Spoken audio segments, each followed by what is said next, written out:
சகரியா 9ஆம் அதிகாரம் 16வது வசனத்திலிருந்து 10ஆம் அதிகாரம் 1வது வசனம் வரைக்கும் வாசிக்கலாம். அந்நாளில் அவர்களுடைய தேவனாகிய கர்த்தர் தம்முடைய ஜனமான மந்தையாகிய அவர்களை இரட்சிப்பார். அவர்கள் அவருடைய தேசத்தில் ஏற்றப்பட்ட கொடிகளின் கிரீடத்தில் பதிந்திருப்பார்கள். அவருடைய காருண்யம் எத்தனை பெரியது, அவருடைய சௌந்தரியம் எத்தனை பெரியது. தானியம் வாலிபரையும் புது திராட்சரசம் கன்னிகைகளையும் வளர்க்கும். பின்மாறி காலத்து மழையை கர்த்தரிடத்தில் வேண்டிக் கொள்ளுங்கள். அப்பொழுது கர்த்தர் மின்னல்களை உண்டாக்கி வயல்வெளியில் அவரவருக்கு பயிருண்டாக அவர்களுக்கு மழையை கட்டளையிடுவார். என்ன அற்புதமான வார்த்தைகள் பாருங்க. சகரியா தீர்க்கதரிசியை ஆண்டவர் ஏற்படுத்தினதனுடைய நோக்கம், நம்ம சகரியா தீர்க்க தரிசனம் அதிகாரத்திலேயே சகரியா ஒரு கடினமான தரிசனத்தை பார்த்த பொழுது சகரியா ஆண்டவர் இடத்துல, ஆண்டவரே நீர் எந்த மட்டும் எருசலேமுக்காக இறங்காதிருப்பீர் அப்படிங்கிற ஒரு கேள்வியை ஆண்டவருக்கு முன்பதாக எழுப்பும் பொழுது அதில் அதிகாரம் 13வது வசனத்தில், அப்பொழுது கர்த்தர் என்னோட பேசின தூதனுக்கு நல் வார்த்தைகளையும் ஆறுதலான வார்த்தைகளையும் பிரதியுத்தரமாக சொன்னான். நல்ல வார்த்தைகள், ஆறுதலின் வார்த்தைகள். என்ன வார்த்தைகள்? நல்ல வார்த்தைகள், ஆறுதலின் வார்த்தைகள். நாம் வாசிக்கக்கூடிய இந்த பகுதியிலும் அந்த 9ஆம் அதிகாரம் துவக்கத்திலிருந்தே ஆண்டவர் இஸ்ரவேல் ஜனங்கள், இந்த யூதா ஜனத்திற்கு விரோதமாய் செயல்பட்டு புறஜாதி தேசங்கள் மேல் எப்படிப்பட்ட நியாயத்தீர்ப்பை கொண்டு வருவார் என்கிறதை சொல்லுகிறதோடு நிற்காமல், இந்த நியாயத்தீர்ப்பை செய்யக்கூடிய ஆண்டவர் தம்முடைய ஜனத்தின் மத்தியில் எப்படிப்பட்ட கிரியை செய்ய போகிறார். இதை சொல்லும் பொழுது தான் நாம் அந்த 9:10 நம்ம வாசித்தோம். இயேசு கிறிஸ்துனுடைய முதலாவது வருகை. சீயோனே நீ சந்தோஷப்பட்டு என்ன செய், களிகூர், ஏன்னா உன் ராஜா வருகிறார். அவர் சாந்தம் உள்ளவராய் அவர் வருகிறார். அவர் ரட்சிக்கிறவராய் வருகிறார். அவர் உன்னிடத்தில் வருகிறார். அப்போ அவருடைய வருகையின் விளைவு என்ன? அவருடைய வருகையின் விளைவு அவருடைய ஆளுகை முழு ராஜ்யங்களுக்கும் முழு உலகத்திற்கும் கடந்து போகும். அவர் எல்லா தேசங்களுக்கும் சமாதானம் கூறுவார். இந்த வேத பகுதியில் ஆண்டுடைய 2ஆம் வருகையினுடைய காரியத்தில் இது எல்லாம் நிறைவு பெறுகிறது என்று சொன்னாலும், ஆண்டுடைய முதல் வருகையின் விளைவாக முழு உலகத்தில் இருக்கிற எல்லா ராஜ்யங்களுக்கும் இயேசுவின் சுவிசேஷம் கடந்து போயிருக்கிறது, கடந்து போய் கொண்டிருக்கிறது. மனுக்குலத்திற்கு மெய்யான சமாதானம் இயேசு ஒருவர் தான் தர முடியும். இயேசு இல்லாமல் இந்த மனித உலகத்திற்கு சமாதானம் என்பது இல்லை. அவரே சமாதான பிரபு. அது தொடர்ந்து நாம இதே பகுதியில் வாசிச்சோம். நான் உன்னுடைய உடன்படிக்கையின் இரத்தத்தினாலே உன்னை நான் என்ன செய்வேன்? விடுதலையாக்குவேன். இந்த ஜனங்கள் எவ்வாறு விடுதலையாக்கப்பட போகிறார்கள்? அதற்கு அந்த உடன்படிக்கையின் இரத்தம். இன்னைக்கு நாம் திருவிருந்தில் அதைத்தான் சொல்ல போகிறோம். திருவிருந்தில் நம்ம எதை தான் ஞாபகப்படுத்த போகிறோம்னு சொன்னால், எனக்காக நமக்காக பிற்கப்பட்ட கிறிஸ்துவின் சரீரம், எனக்காக நமக்காக சிந்தப்பட்ட இயேசுவின் ரத்தம், அதுதான் தூரமாயிருந்த நம்மை சமீபமாய் கொண்டு வந்து நம்மை தேவனோடு ஒப்புரவாக்கி இருக்கிறது. அல்லேலூயா. இன்றைக்கு நாம் தேவனற்றவர்கள் என்கிற நிலையில் இல்லை. இன்றைக்கு நாம் தேவனுடைய ஜனங்களாய் இருக்கிறோம். வேதாகமம் நம்மை குறித்து சொல்லுகிறது, அந்தகார இருளிலிருந்து தம்முடைய ஆச்சரியமான ஒளிக்கு வரவழைத்தவருடைய புண்ணியங்களை அறிவிக்கும்படி நீங்கள் ராஜரீக ஆசாரிய கூட்டமாக இருக்கிறீர்கள். நீங்கள் அவருக்கு சொந்த ஜனமாக இருக்கிறீர்கள். இப்போ நீங்களும் நானும் யாருன்னு கேட்டால் அவருக்கு சொந்த ஜனம், அவருடைய பிள்ளைகள். நான் அவருடைய பிள்ளை என்கிற சலாக்கியத்தை கடவுள் எனக்கு எப்படி கொடுத்தார்னா, இயேசுவை இந்த உலகத்தில் அனுப்பி எனக்காக ரத்தம் சிந்தினதுனால அந்த ஒரு உறவை நமக்கு தந்தார். இன்றைக்கு நாம் தேவனுடைய வீட்டார், ஆண்டவருடைய குடும்பத்தார். ஜாதி வித்தியாசம் இல்லை, மத வித்தியாசம் இல்லை, மொழி வித்தியாசம் இல்லை, இன வித்தியாசம் இல்லை, நாடு வித்தியாசம் இல்லை, ஒரு வித்தியாசம் இல்லை. புது சிருஷ்டியே காரியம். அல்லேலூயா. அப்போ அவருடைய இரத்தத்தினாலே நாம் விடுதலை பெற்றது மாத்திரமல்ல, அவருடைய இரத்தத்தினாலே நமக்கு நம்பிக்கை இருக்கிறது. இன்றைக்கு தேவனிடத்தில் சேருகிற சிலாக்கியம் மாத்திரமல்ல, இனி எனக்காக அவர் வைத்திருக்கிற வரும் காலத்தை குறித்த ஒரு நம்பிக்கையும் எனக்கு இருக்கிறது. நான் சொல்லட்டுமா, பழைய ஏற்பாடு பரிசுத்தவான்களாக இருக்கட்டும், புதிய ஏற்பாட்டு பரிசுத்தவான்களாக இருக்கட்டும், ஒவ்வொருவரும் தங்களுக்கு தேவன் பலன் செய்வார் என்கிற ஒரு உறுதியான நம்பிக்கை நிமித்தம் தான் அவங்க முன்னேறி போனாங்க இல்லையா? அந்த நம்பிக்கை நமக்கும் இருக்கிறது. அவர் தொடர்ந்து சொல்றாரு, உன்னை ஜெயம் கொள்ள பண்ணுவார். இதை நம்ம கடந்த வாரத்தில் பேசணும். எப்படி நாம் ஜெயிப்போம் அப்படிங்கிறதெல்லாம் கடந்த வாரத்தில் நம்ம பேசணும். இன்றைக்கு நாம் வாசித்திருக்கிறதான இந்த பகுதியில் ஆண்டவர் இந்த இஸ்ரவேல் ஜனங்களை என்னன்னு சொல்றார் அப்படின்னா, அவர்களுடைய தேவனாகிய கர்த்தர் தம்முடைய ஜனமான மந்தை. மந்தைனா என்னது? ஆட்டு மந்தை. ஆண்டவர் மேய்ப்பர். அவர் யாரு? மேய்ப்பர். மேய்ப்பருடைய வேலை என்ன? ஆடுகளை மேய்க்கணும். இந்த நமக்கு சுற்றிலும் பெரிய கிரவுண்டு தான் இருக்குது. இந்த கிரவுண்டுகளில் ஆடுகளை மேய்ப்பாங்க. இடையில் நமக்கு மழையே இல்லை பார்த்தீங்களா? மழையே இல்லாதனால எல்லாம் வறண்டு அப்படியே ஒரு மாதிரி வைக்கோல் அளவுக்கு இல்லாமல், அதுவும் காஞ்சி ஒன்றுமே இல்லாமல் போயிடுச்சு. இங்கே மேயிற இந்த ஆடுகள்லாம் பார்த்தீங்கன்னா மற்ற நேரம் அது வயிறெல்லாம் நல்லா ஃபுல் கெட்டு கட்டி நல்லா உருண்டையாக அதுகளை பார்க்குறதே ஒரு அழகாக இருக்கும். ஆனால் இவங்களால் இப்போ என்ன செய்ய முடியல, இங்கே கொண்டு வந்து மேய்க்க முடியல. வேறு இடங்களை அவங்க தேடுறாங்க, வேறு எங்கே இருந்து இந்த புல்லுகளை கொண்டு வந்து அதுகளுக்கு. ஆனால் என்ன தான் புல்லை கொண்டு வந்து ஆட்டுக்கு இருக்கிற இடத்துல போடுறத விட இந்த ஆடு என்ன செய்யணும்? தானா நல்ல புல்வெளிக்கு போய் காலார நடந்து அவங்களா மேய்ஞ்சாதான் அவங்களுக்கு என்ன செய்யும்? ஒரு திருப்தி இருக்கும். ரொம்ப வருத்தத்தில் இருந்தாங்க. 4 மழை பெஞ்சிச்சு, எல்லாம் பச்சை பசேர்னு ஆயிடுச்சு. இப்போ அந்த ஆடுகள் அந்த வரும்போது பார்த்தீங்கன்னா அது வயிறு அப்படி இல்லை, ஒரு மாதிரி வத்தி போய் வந்துச்சு. இப்போ அந்த ஆடுகள் அவங்க மேய்க்கும்போது பார்த்தா பழைய நிலைக்கு வந்தாச்சு. இப்போ மேய்ப்பன் எதை நாடுகிறான்? தன்னுடைய ஆட்டினுடைய மேய்ச்சல். பழைய ஏற்பாட்டில் ஆபிரகாம், ஈசாக்கு, யாக்கோபு இவங்க எல்லாம் மேய்ச்சல் தொழிலை பிரதானமாக செஞ்சவங்க. அவங்க ஒரு இடத்துல மேய்ச்சலுக்கு உகந்த சூழல் இல்லைன்னா என்ன செய்வாங்க? அந்த இடத்த விட்டு காலி பண்ணி டென்ட்டெல்லாம் அப்படியே கலட்டிட்டு அடுத்த இடத்துக்கு போயிடுவாங்க. எங்கே மேய்ச்சல் இருக்கிறதோ அங்கே அவங்க ஆடுகள் என்ன செஞ்சிருவாங்க? கொண்டு போயிடுவாங்க. எதுக்கு கொண்டு போகிறாங்க? அப்படி கொண்டுட்டு போகலன்னா இந்த ஆடுகள் தாங்காது. வேதாகமம் தம்முடைய ஜனத்தை,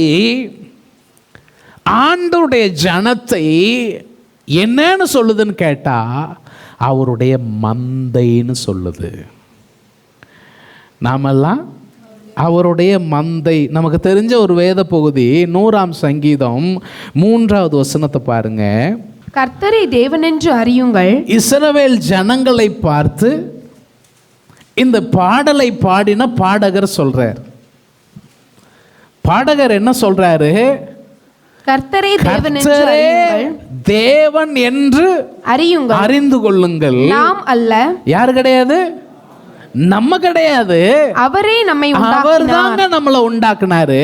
நாம் அவர் ஜனங்கள். நாம யாருன்னு கேட்டா நாம அவருடைய ஜனங்கள். அவர் மேய்ச்சல் ஆடுகளாயிருக்கிறோம். தாவீது ஒரு மேய்ப்பன். அந்த மேய்ப்பன் தன் ஆடுகளை பராமரிக்கிற விதத்தெல்லாம் பார்த்துக்கிட்டு அது அப்படியே தன்னை ஆடாகவும் தன் ஆண்டவரை மேய்ப்பராகவும் கற்பனை செஞ்சு பாடின பாட்டு தான் 23ஆம் சங்கீதம். ரொம்ப அழகான அற்புதமான சங்கீதம், நம்ம எல்லாருக்கும் தெரிஞ்ச சங்கீதம். அதில் அவர் சொல்றார், கர்த்தர் என் மேய்ப்பராக இருக்கிறார். கர்த்தர் யார் மேய்ப்பர்? என்னுடைய மேய்ப்பர். அவர் ஏன் மேய்ப்பராக இருக்கிறதுனால நான் தாழ்ச்சி அடையேன். நான் சொன்னேன் பாருங்க, புல்ல தேடி மேய்ப்பர்கள் ஆட்டை கொண்டுட்டு போறது மாதிரி இவர் சொல்றாரு, அவர் என்னை புல்லுள்ள இடங்களில் மேய்த்து அமர்ந்த தண்ணீர்கள் அண்டையில் என்னை கொண்டு போய் விடுகிறார். அவருக்கு தெரியும் என்னை எங்க கொண்டு போய் விடணும்னு தெரியும். அவரே அதை செய்கிறார். அவர் என்னை இளைப்பாறுதலுள்ள நிலையில நடத்துறார். எனக்கு பயம் இல்லை. எனக்கு என்ன இல்லை? பயம் இல்லை. ஏன் பயம் இல்லைன்னா, நான் மரண இருளின் பள்ளத்தாக்கில் நடந்தாலும் நான் பயப்பட மாட்டேன். பொல்லாப்பு எனக்கு நேரிடாது. காரணம் என்னன்னா, தேவரீர் என்னோடு கூட இருக்கிறீர். இந்த மேய்ப்பனுடைய கோல், இந்த மேய்ப்பனுடைய தடி என்னை தேற்றும், என்னை தேற்றும். கடைசியில் சொல்லுவார், நான் கர்த்தருடைய வீட்டிலே நீடித்த நாட்களாய் நிலைத்திருப்பேன். ஒரு ஊழியக்காரர் ஒரு முறை அதை பிரசங்கம் பண்ணார். அது சொல்லும்போது சொன்னார், இந்த பூமியில் இருக்கிற மேய்ப்பர்கள் நல்லா மேய்ப்பாங்க. தீபாவளி வந்தா, ரம்ஜான் வந்தா, கிறிஸ்மஸ் வந்தா, பொங்கல் வந்தா, பொங்கலுக்கு மறுநாள் முக்கியமான பண்டிகைகள் வந்தால் என்ன செஞ்சிடும்? கொண்டு போய் விற்றுருவாங்க. சரி, வாங்குறவங்க என்ன செய்வாங்க? பரவாயில்ல, இந்த மனுஷன் நல்ல ஒரு ஆட்டை வளர்த்து கொடுத்துருக்கிறாரு, நம்மளும் நிறைய என்ன செய்வோம்? புல் போட்டு வளர்க்கறதுக்காக வாங்கிட்டு போவாங்க. எதுக்கு வாங்கிட்டு போவாங்க? அதை கசாப்பு போட்டாதான், அதை வெட்டினாதான் நம்ம வீட்டுக்கு விருந்துக்கு வந்த உரமுறைக்கு என்ன கொடுக்க முடியும்? விருந்து கொடுக்க முடியும். அப்ப மேய்ப்பனுடைய பராமரிப்பில் இருக்கிற ஆடுகள் இப்போ மட்டன் குழம்பா மாறி பிளேட்டில் வந்து உக்காந்துருக்கு. அந்த மேய்ப்பன் வளர்க்குறதே கறிக்காக தான் வளர்க்குறான். அந்த ஆடு என்னைக்கோ ஒரு நாளில் ஒரு வீட்டில் மட்டனாக நினைஞ்சிரும், மாறிடும். ஆனால் இந்த ஆடு சொல்லுது, இந்த தாவீதுங்கிற ஆடு சொல்கிறாரு, என் மேய்ப்பன் என்னைய கசாப்பு கடைக்காரங்களுக்கு கொடுக்க மாட்டாரு. என் மேய்ப்பன் வீட்டிலே நான் நீடித்த நாட்களாய் நிலைத்திருப்பேன். இல்லையா? சொல்லுங்க. ஆண்டோர் நம்மளை ஆடுன்னு சொல்லியிருக்கிறாரு, அதனால இனிமேல் ஆட்டுக்கறி சாப்பிடக்கூடாது.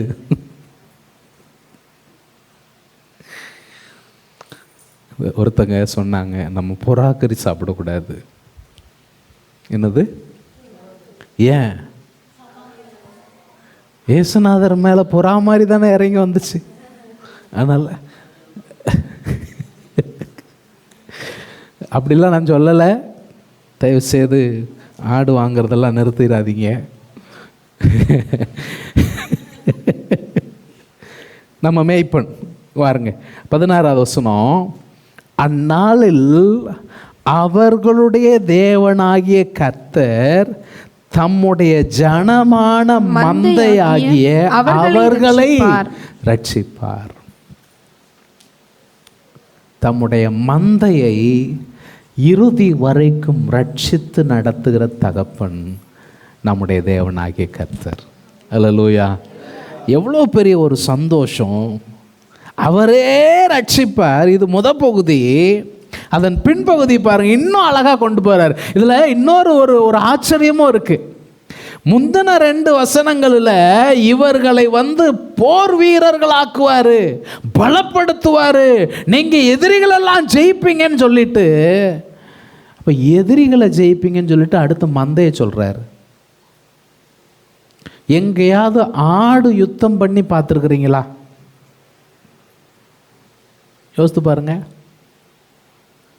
குதிரையை சொன்னால் சரியா இருக்கும், ஆட்டை சொன்னால் சரியா இருக்குமா? நம்ம ஆண்டவர் ரொம்ப வித்தியாசமானவர். அவர் நம்மளை வித்தியாசமாக நடத்துகிறவர். அல்லேலூயா!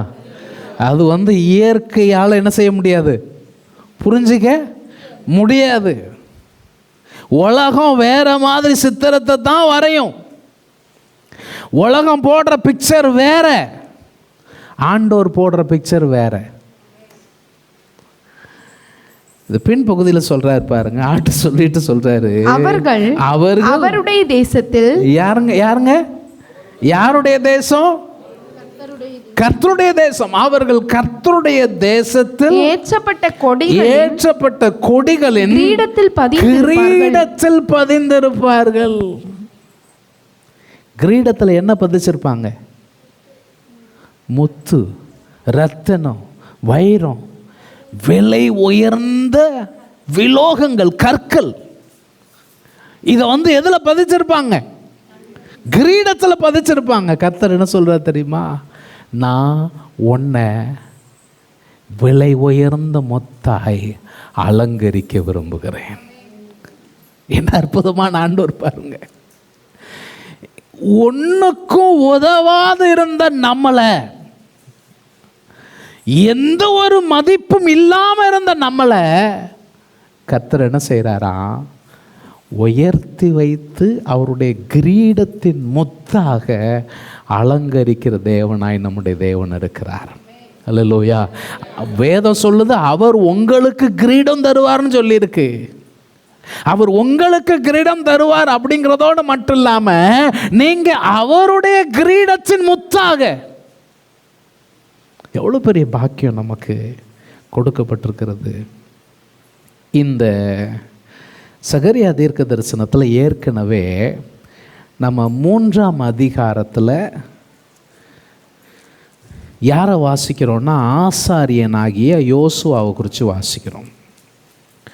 அந்த யோசுவாவுக்கு அழுக்கு வஸ்திரம் இருந்துச்சு. சாத்தான் சொன்னால் இவன் டிஸ்குவாலிஃபைடுன்னு சொன்னான். ஆனால் ஆண்டவர் சொன்னார், நீ என்ன அவனை டிஸ்குவாலிஃபை பண்ணுறது? நான் அவனை குவாலிஃபை பண்ணி காட்டுறேன்.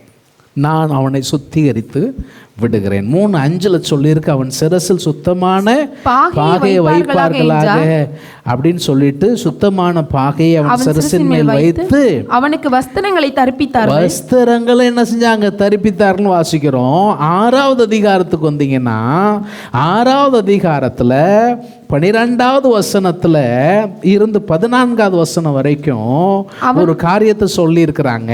ஆனால் இதை நம்ம ஏற்கனவே டீட்டெயிலாக நம்ம டிஸ்கஸ் பண்ணிட்டோம். இதில் ஆசாரியன் எப்பொழுதும் அவனுக்கு பாகை வைத்ததை தான் நம்ம என்ன செய்கிறோம்? வாசிச்சிருக்கிறோம். ஆனால் இங்கே ஆசாரியனுக்கு கிரீடம் வைக்கப்பட்டிருக்கிறது. இல்லையா? அதுல 13வது வசனத்தை பாருங்க. அவரே கர்த்தருடைய ஆலயத்தை கட்டுவார், அவர் மகிமை பொருந்தினவராய் தம்முடைய சிங்காசனத்தின் மேல் வீற்றிருந்து ஆளுகை செய்வார். இதுல நீங்க மேல நீங்க பாத்தீங்கன்னா அங்க சொல்லி இருக்கிறது 11வது வசனத்துல இவங்க வெள்ளியையும் பொன்னையும் வாங்கி கிரீடங்களை செய்வித்து யோசுவா என்கிற பிரதான ஆசாருடைய சிரசிலே வைத்தார்கள் சொல்லி இருக்கிறது. கிரீடங்கள் ஆசாரியனுக்கு கொடுக்கப்பட்டதில்லை. ஆனா இந்த இடத்துல வரப்போகிற மேசியாவாகிய இயேசு கிறிஸ்து அவர் ஆசாரியனாகவும் இருப்பார், அரசனாகவும் இருப்பார். அல்லேலூயா. அவர் ஆசாரியத்துவ கிரியை மாத்திரம் செய்வதில்லை, அவர் ராஜரீக வேலையும் செய்வார் என்கிற ரெண்டை இணைத்து சொல்லும்படியாகத்தான் அங்க சொல்லி இருக்கிறது. அதுல அதனாலதான் 13வது வசனத்துல அவர் ஆளுகை தம்முடைய சிங்காசனத்தின் மேல் வீற்றிருந்து ஆளுகை செய்வார், தம்முடைய சிங்காசனத்தின் மேல் ஆசாரியராகவும் இருப்பார். இந்த ரெண்டுக்கு நடுவுல தான் சமாதானத்தின் ஆலோசனை விளங்கும். இந்த பகுதியில் நான் உங்களுக்கு சொல்ல விரும்புகிற காரியம் என்னன்னா, ஆண்டவர் உங்களை தன்னுடைய மேய்ச்சலின் ஆடுகளாக மாத்திரம் பார்க்கல, உங்களை பிரகாசிப்பிக்கிற ஒளிர்விக்கிற முத்துக்களாய் அவர் பார்க்கிறார். வேதத்தில் நிறைய வசனங்கள் இருக்கிறது. நீங்கள் தானியேல் தீர்க்க தரிசனம் 12ஆம் அதிகாரம் 3வது வசனத்தை பார்த்தீங்கன்னா, அங்கே கடைசி நாட்களில் என்ன நடக்கும் அப்படிங்கிறத அவர் சொல்கிறாரு. ஞானவான்கள் ஆகாய மண்டலத்தின் ஒளியைப் போலவும் அநேகரை நீதிக்குட்படுத்துகிறவர்கள் நட்சத்திரங்களைப் போலவும் என்றென்றைக்கும் உள்ள சதா காலங்களிலும் பிரகாசிப்பார்கள். பாருங்க, ஆகாய மண்டலத்து ஒளி, பிரகாசிக்கிற நட்சத்திரங்கள். இதுதான் உங்களையும் என்னையும் குறித்து தேவனுடைய எதிர்பார்ப்பு. நம்மை அவர் பிரகாசிப்பிக்கிற தேவன், நம்மை ஒளிர பண்ணுகிறவர், நம்மை பிரகாசிப்பிக்கிற தேவனாகிய கர்த்தர். ஏசாயா தீர்க்க நம்ம நேரம் இல்லைன்னு சொல்லிட்டே போயிடுறேன். ஏசாயா தீர்க்க தரிசனத்தை சொல்லி இருக்கிறது, அவர் நம்மளை அலங்காரமான கிரீடமா ராஜ முடியா வைப்பார்னு வேதம் நம்மை குறித்து சொல்லி இருக்கிறது. சரி, அப்போ ஆண்டவர் நம்மை விடுவிக்கிறது மட்டுமல்ல, நம்மை விடுவிக்கிற தேவனாகிய கர்த்தர் நம்முடைய மேய்ப்பராய் இருக்கிறார். நம்முடைய மேய்ப்பராய் இருக்கிற தேவன் நம்மை பராமரிக்கிறார். நம்மை பராமரிக்கிறது மாத்திரமல்ல, நம்மை பிரகாசிக்கிற முத்துக்களாய் அவர் மாற்றுகிறார். தொடர்ந்து அதில் பின்பகுதியும் 10ஆம் அதிகாரம் 1 வசனமும் இன்னொரு முக்கியமான விஷயத்தை சொல்லுது. பின்பகுதி என்ன சொல்லுது? 17, அவருடைய காருண்யம் எத்தனை பெரியது, எத்தனை பெரியது, அவருடைய சௌந்தரியம் எத்தனை பெரியது, எத்தனை பெரியது. தானியம் வாலிபரையும் புது திராட்சரசம் கன்னிகைகளையும் வளர்க்கும். இது எப்படி நடக்கும்? 10:1 சொல்லியிருக்கிறாங்க. பின்மாறி காலத்து மழையை கர்த்தரிடத்தில் வேண்டிக் கொள்ளுங்கள், அப்பொழுது கர்த்தர் மின்னல்களை உண்டாக்கி என்னதை உண்டு பண்ணுவாரு? மின்னல்களை உண்டாக்குவாரு. வயல்வெளியில் அவர் அவருக்கு தேவையான பயிர் உண்டாகும். அவர்களுக்கு என்னதை கட்டளையிடுவார்? மழையை கட்டளையிடுவார். அதாவது இந்த தேவனாகிய கர்த்தர் தான் இஸ்ரவேல் ஜனத்தோடு உடன்படிக்கை பண்ணும்போது சொன்னாரு, இன்று நான் உனக்கு விதிக்கிற கற்பனைகளின் படியெல்லாம் கேட்டு அவைகளின் படி செய்ய கவனமா இருந்தா இந்த ஆசீர்வாதம்லாம் உனக்கு பழிக்கும். நீ அதை செய்யாம போனா இந்த சாபங்கள் எல்லாம் உனக்கு பழிக்கும்னு சொன்னவர், அந்த சாபத்தில் ஒன்று சொன்னாரு, நீ என் கற்பனைகளின் படி நடக்கலனா உனக்கு மேல இருக்கிற வானம் வெண்கலமா மாறிடும். என்னவா மாறும்? வெண்கலமா மாறும்னா என்ன அர்த்தம்? வானத்திலிருந்து என்ன வராது? மழை பெய்யாது. அப்ப மழை பெய்யாம இருந்தா என்ன நடக்கும்? இவங்க பூமி எல்லாம் வானம் பார்த்த பூமி. இன்றைக்கி தான் இஸ்ரவேலில் டெக்னாலஜி மூலமாக கொஞ்சம் தண்ணீரை வச்சு நிறைவான விளைச்சலை உண்டு பண்ணக்கூடிய அந்த நிறைய அக்ரிகல்ச்சர் டெக்னாலஜிலாம் கொண்டு வந்துட்டாங்க. ஆனால் அன்றைக்கு அப்படி கிடையாது. அன்றைக்கு எந்த ஒரு சயின்டிஃபிக் டெவலப்மெண்ட்டும் இல்லை. ஆனால் அப்படிப்பட்ட காலத்தில் அவர்களுக்கு ஆண்டவரே சரியான காலத்தில் மழையை கொடுத்தாதான் அவங்களுக்கு ஆசீர்வாதம். இப்போ வசனம் சொல்லுது, பின்மாறி காலத்து மழையை வேண்டிக் கொள்ளுங்கள். ஏன்னா நீ செய்த தவறுகளின் நிமித்தம், நீ தேவனுக்கு விரோதமாக போனது நிமித்தம் அவர் மழை என்ன செஞ்சிட்டார்? பெய்ய பண்ணாமல் பண்ணிட்டார். அப்போ அது திரும்பவும் என்ன செய்யணும்? வரணும். இதனால தான் 2 நாளாகமத்தின் புத்தகம், இது நம்ம தெரிஞ்ச வசனம் தான், நம்ம எடுத்து வாசித்துடலாம். 2 நாளாகமத்தின் புத்தகம் 7ஆம் அதிகாரம் 13வது 14வது வசனத்தில் ஆண்டவர் சாலமோனுக்கு தரிசனமாகி இந்த வார்த்தை சொல்றார். நான் மழையில்லாதபடிக்கு வானத்தை அடைத்து அல்லது தேசத்தை அழிக்க வெட்டுக்கிளிகளுக்கு கட்டளையிட்டு அல்லது என் ஜனத்துக்குள் கொள்ளை நோயை அனுப்பும் போது. இந்த வசனத்தை நல்லா கவனிங்க. இதை ஆண்டவர் ஏன் செய்கிறார்? ஏன் அதை செய்கிறார்? ஏன் செய்கிறாருன்னா, தம்முடைய ஜனங்கள் தம்முடைய வழியில் என்ன செய்யலை? நடக்கலை. நடக்காத போது நான் என்ன செய்ய போகிறேன்? நான் வானத்தை அடைச்சி தேசத்தை அழிக்க வெட்டுக்கிளிகளுக்கு கட்டளையிட்டு அல்லது ஜனத்துக்குள்ளே கொள்ளை நோயை அனுப்பும் போது நாமம் தரிக்கப்பட்ட என் ஜனங்கள், என் நாமம் தரிப்பிக்கப்பட்ட என்னுடைய ஜனங்கள் தங்களை தாழ்த்தி என்ன செய்யணும்? அப்போ முன்னால சொன்னதுடைய நோக்கம் என்னன்னு கேட்டா, இவங்க திரும்பி வரணும், கர்த்தரிடத்துல திரும்பணும், தங்களை தாழ்த்தி ஜெபம் பண்ணி முகத்தை தேடி ஆண்டவருடைய முகத்தை தேடி தங்கள் பொல்லாத வழிகளை விட்டு தங்களுடைய பொல்லாத வழிகளை விட்டு திரும்பினா அப்பொழுது பரலோகத்தில் இருக்கிற நான் கேட்டு அவர்கள் பாவத்தை மன்னித்து அவர்கள் தேசத்துக்கு சேமத்தை கொடுப்பேன். அது சேமம் அப்படிங்கிற வார்த்தைக்கு அர்த்தம் என்னன்னா, அவர்கள் தேசத்தை சுகமாக்குவேன். மழை இல்லாமல் இருப்பது என்பது தேசத்தின் மீது இருக்கிற வியாதி. மழை தேவன் தருகிற ஆசீர்வாதம். நான் அவர்கள் தங்களை தாழ்த்தி ஜெபம் பண்ணி என் முகத்தை தேடி தங்கள் அக்கிரம வழிகளை விட்டு திரும்பினால் நான் பாவத்தை மன்னிப்பேன், மழையை கட்டளையிடுவேன், தேசத்தை ஆரோக்கியமாக்குவேன். என்ன சொல்ல வர்றாருன்னா, உன் தேசத்தின் ஆரோக்கியத்திற்கு நீ தேவனோடு நடக்கிற உன்னுடைய வாழ்க்கை முறை காரணமாக இருக்கிறது. நீ உன்னோடு உடன்படிக்கை பண்ணின தேவனுக்கு உண்மையாய் நடக்கிற பட்சத்தில் தான் அவர் உன்னை தொடர்ந்து ஆசீர்வதிக்க முடியும். இதை மறந்து போயிடவே கூடாது. அப்போ வேதத்தில் பல இடங்களில் இந்த மழையை குறித்து சொல்லியிருக்கிறார். இப்போ நம்ம அந்த மேய்ப்பனை குறித்து பேசணும் இல்லையா? எசேக்கியேல் தீர்க்கதரிசனம் 34ஆம் அதிகாரம் மேய்ப்பர்களை குறித்து பேசுகிறது. இந்த 34ஆம் அதிகாரத்தில் தலைவர்களாக இருக்கிற எல்லோரையும் மேய்ப்பர்னு சொல்லுது. அப்போது அந்த தலைவர்களாகிய மேய்ப்பர் தேவனுக்கு உகந்த நிலையில் நடக்கலை. அப்போது தேவன் என்ன செய்ய போகிறார்னா, அவரே மேய்ப்பரை ஏற்படுத்த போகிறார் என்பதை சொல்லிட்டு 34ஆம் அதிகாரத்தில் 26வது வசனத்தில் என்ன சொல்றார் பாருங்க. நான் அவர்களையும் என் மேட்டின் சுற்றுப்புறங்களையும் ஆசீர்வாதமாக்கி நான் என்ன செய்ய போறேன்? அவர்களை என் மேட்டின் சுற்றுப்புறங்களை என்ன செய்ய போறேன்? ஆசீர்வாதமாக்கி ஏற்ற காலத்தில் மழையை பெய்ய பண்ணுவேன். ஆசீர்வாதமான மழை பெய்யும். அதுல முந்தின வசனத்தை பாருங்க, 25. நான் அவர்களோடு சமாதான உடன்படிக்கை செய்து துஷ்ட மிருகங்களை தேசத்தில் இராதபடிக்கு ஒழிய பண்ணுவேன்.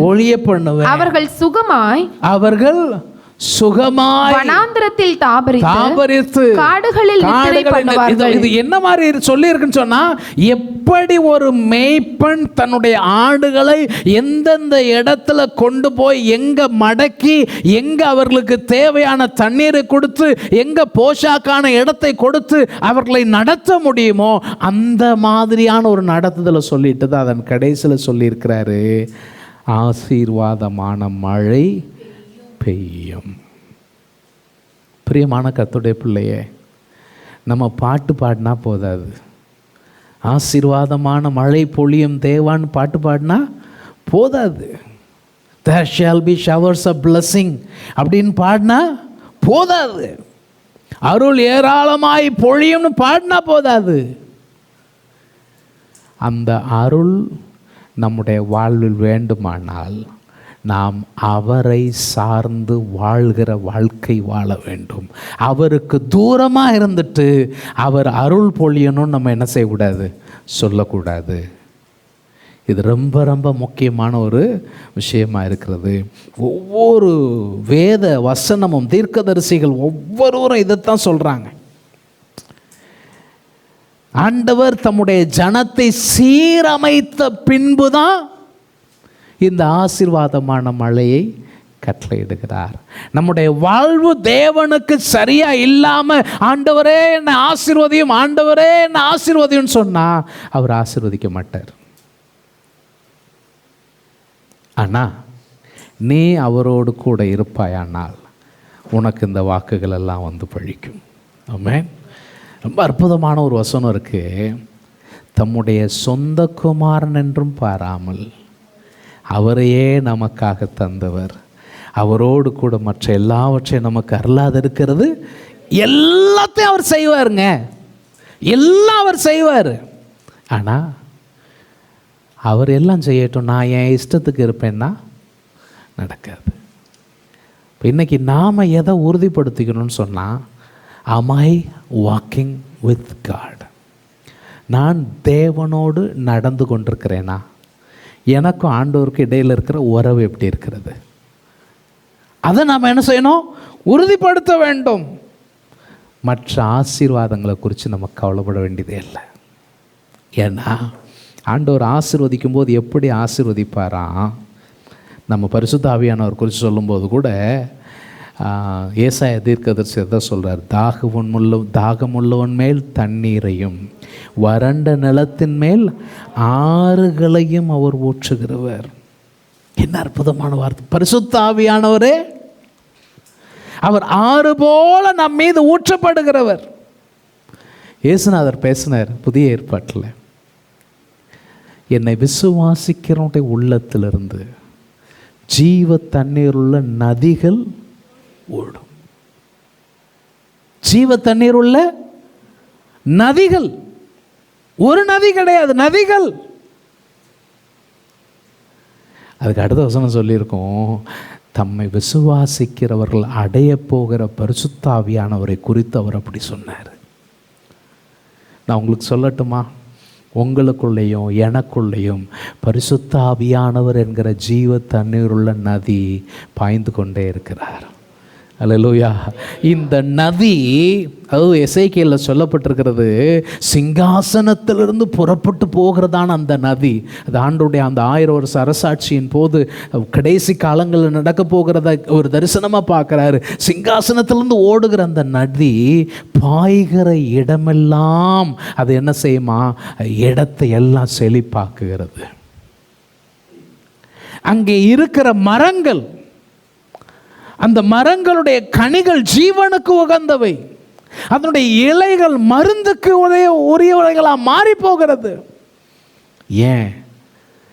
கடலினுடைய உப்புத்தன்மையையே மரணத்தன்மையையே அது மாற்றி போட்டு விடுகிறது.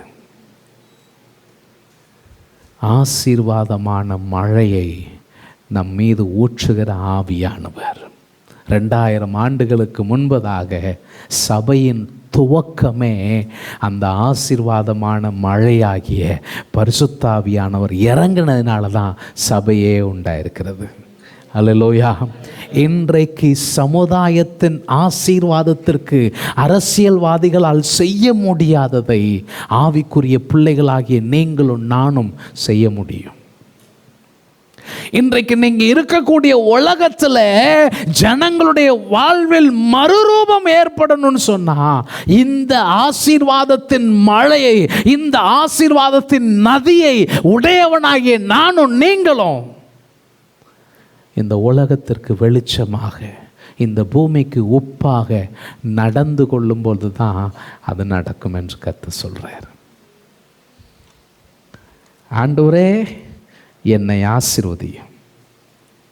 ஆனால் என்னுடைய ஆசீர்வதிக்கப்பட்ட வாழ்வு உம்மை மறந்து தூரம் போகிற வாழ்வாக இருக்கக்கூடாது. நான் ஆசீர்வதிக்கப்படுகிற வாழ்வு உம்மோடு தொடருகிற அனுபவமாய், உம் மண்டை மற்றவர்களையும் ஈர்த்து கொண்டு போகிற அனுபவமாய் மாற வேண்டும். உன்னத பாட்டில் ஒரு வசனம் வரும், எங்களை இழுத்து கொள்ளும், அப்பொழுது நாங்கள் உம் பின்னே ஓடி வருவோம். அவர் நம்மை ஈர்க்கும்படி நம்மை ஆசீர்வதிக்கிறார். நாம் விலகி போய் தூரமாக நின்றுட்டு என்னை ஆசீர்வதியும் நான் என்ன செய்யக்கூடாது, சொல்லக்கூடாது என்பதை கர்த்தர் நம்மிடத்தில் எதிர்பார்க்கிறார். ஒரே ஒரு வசனத்தை வாசி நம்ம முடிச்சிடலாம், நேரம் ஆயிடுச்சு. இப்போ அந்த 10ஆம் அதிகாரம் 1வது வசனத்தின் பின்பகுதியில் ஏன் இந்த மழையை அவர் தாரார் அப்படின்னு கேட்டால், வயல்வெளிகளில் அவரவருக்கு பயிர் உண்டாக அவர்களுக்கு மழையை கட்டளையிடுவார். உங்கள் ஒவ்வொருத்தருக்கும் என்னென்ன தேவை என்பதை ஆண்டவர் அறிஞ்சிருக்கிறார். எப்படி? அவரவருக்கு தேவையை தருகிற நல்ல தேவன். அதனால தான் 9:17 நம்ம வாசித்தோம், தானியம் வாலிபரையும் புது திராட்சரசம் கன்னிகைகளையும் வளர்க்கும். இன்னைக்கு வாலிபரும் கன்னிகையரும் உலகத்தின் பல தேசங்களில் சபைகளில் இல்லை. வாலிபரும் கன்னிகையரும் வெளியே இருக்கிறாங்க. வாலிபரும் கன்னிகையரும் நடிகர்களை தேடி ஓடிக்கொண்டிருக்கிறார்கள். வாலிபரும் கன்னிகையரும் வேறு எங்கெங்கோ போயிட்டு இருக்கிறாங்க, சீரழிந்து கொண்டிருக்கிறார்கள். வாலிபரையும் கன்னிகையரையும் மகிழ்வித்து வளர்க்கக்கூடிய ஆதாரம் ஆலயத்தில் தான் இருக்கிறது. ஆனால் அந்த ஆதாரத்தை இவர்கள் வேற எங்கேயோ தேடிட்டு இருக்கிறாங்க. இங்கே இருக்கிற வாலிப பிள்ளைகளுக்கு சொல்கிறேன், உன் கண்ணு பார்க்குற எல்லாம் உனக்கு பிரயோஜனமானதாக இருக்காது. பகட்டா தெரியும், ரசிக்கிற மாதிரி இருக்கிறதா தெரியும், ஈர்க்கிற மாதிரி தெரியும், வசீகரிக்கிற மாதிரி இருக்கும்.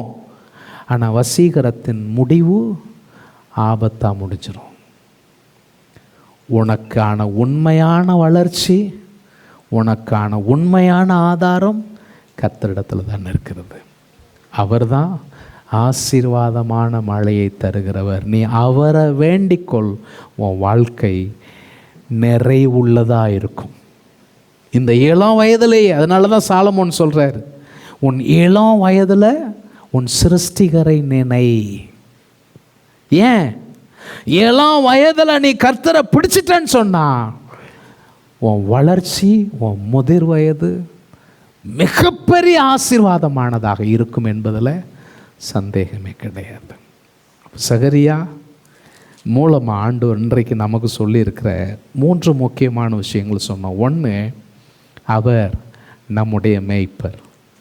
2, அவர் நம்மை அலங்கரிக்கிறவர். 3, அவர் நமக்கு ஆசீர்வாதமான மழையை பொழிய பண்ணுகிறவர். முழங்கால் படியிடுவோம், கர்த்தருடைய முகத்தை நோக்கி பார்ப்போம். என்னை கேட்டுக்கொண்டிருக்கிற தேவனுடைய பிள்ளையே, உன் மேய்ப்பர் உயிரோடு இருக்கிறார். உன் வழிகளை அவர் அறிந்திருக்கிறார். நீ எங்கே போகணும், நீ என்ன செய்யணும், நீ எப்படி நடத்தப்பட வேண்டும், கவலைப்படாத. You are in safe hands.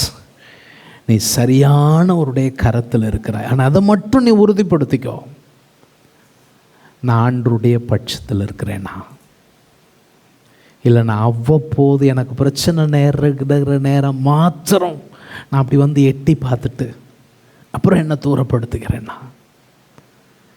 யோசித்து பாருங்க. அவர் நம்மை பிரகாசிப்பிக்க பண்ண விரும்புகிறார். எனக்கு வேதத்தில் ஒரு வசனம் ரொம்ப பிடிக்கும். உம்முடைய வெளிச்சத்திலே வெளிச்சம் காண்கிறோம். சந்திரனுக்கான பிரகாசம் சூரியனிடத்திலிருந்து வர வேண்டும். உனக்கான பிரகாசம் ஆண்டவரிடத்திலிருந்து வரணும். அவர் தான் உன்னை பிரகாசிப்பிக்கிறவர். அவர் உன்னை விலை மதிப்பு மிக்க முத்தாக அரவணைத்து உன்னை வளர்க்க விரும்புகிறார். நீ அவர் கை கீழே இருக்கிறியா? உனக்கு தேவையான எல்லா ஆசீர்வாதத்தின் மழையையும் அவர் தரவல்லவராக இருக்கிறார். ஆண்டவரே, இன்றைக்கு நீர் எங்களுக்கு கற்றுக் கொடுத்த உம்முடைய வார்த்தைக்காய் உமக்கு நன்றி. வசனத்தை கேட்ட பிள்ளைகளை ஆசீர்வதியும். ஆண்டவரே, உம்முடைய பிள்ளைகளோடு நீர் இடைப்பட்டு இருக்கிற காரியத்தில் தங்களை அர்ப்பணிக்க பிள்ளைகளுக்கு உதவி செய்யும். மீட்பர் இயேசுவின் நாமத்தில் வேண்டுகிறோம். ஜெபம் கேளும் நல்ல பிதாவே. ஆமென், ஆமென்.